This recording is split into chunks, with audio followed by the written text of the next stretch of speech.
Jubilee Hills బైపోల్లో BJP గెలుస్తుందని కేంద్ర మంత్రి కిషన్ రెడ్డి చెబుతుంటే జనం నవ్వుకుంటున్నారని కౌంటర్ ఇచ్చారు మంత్రి పొన్నం ప్రభాకర్.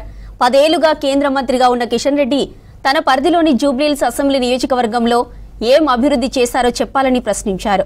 బీజేపీ అభ్యర్థికి 10,000 ఓట్లు కూడా రావడం కష్టమన్నారు. బీఆర్ఎస్తో కుమ్మక్కై బీజేపీ డమ్మీ అభ్యర్థిని పోటీ పెట్టిందని ఆరోపించారు మంత్రి పొన్నం. జూబ్లీహిల్స్ ఉప ఎన్నికల్లో కిషన్ రెడ్డి గారి మాట వింటే పెద్ద జోక్ అనిపించింది. ఈరోజు నేను కిషన్ రెడ్డి గారికి ఛాలెంజ్ చేస్తా ఉన్నా, మీరు ప్రాతినిధ్యం వహిస్తున్న లోక్సభ నియోజకవర్గంలో అంతర్భాగం జూబ్లీహిల్స్, మీరు కేంద్ర మంత్రి, గతంలో కూడా ఈ అభ్యర్థే పోటీ చేసినాడు. ఈ అభ్యర్థికి అప్పుడు 25,000 ఓట్లు వచ్చినాయి. ఇప్పుడు 10,000 కంటే ఓట్లు దాటాయని నేను ఛాలెంజ్ చేస్తా ఉన్నా. మీరు నేరుగా ఇండైరెక్ట్గా టీఆర్ఎస్ తోటి కుమ్ముక్కై తిరిగి అదే అభ్యర్థికి టికెట్ ఇచ్చి ప్రచార సరళిని మొత్తంగా దింపుడు గల్లేంలాగా భారతీయ జనతా పార్టీ వ్యవస్థనంతా టీఆర్ఎస్ హ్యాండ్ ఓవర్ చేసినారు.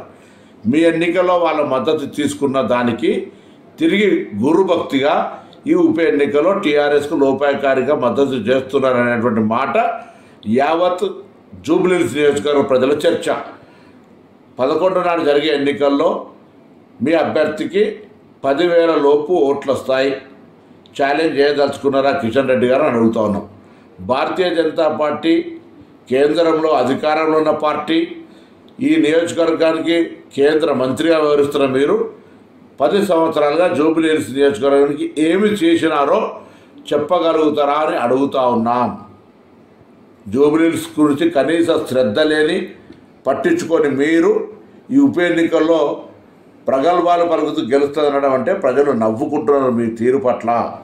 అందుకే వెంటనే ఇప్పటికైనా నిజాయితీగా ఎన్నికల్లో మీ అభ్యర్థిని మోసం చేయకుండా, మీ అభ్యర్థిని ఎదుటి పార్టీకి అమ్మకుండా నిజాయితీగా పనిచేయమని రాజాసింగ్ గారు చెప్తున్నట్టుగా ఆ విధంగా వ్యవహరించమని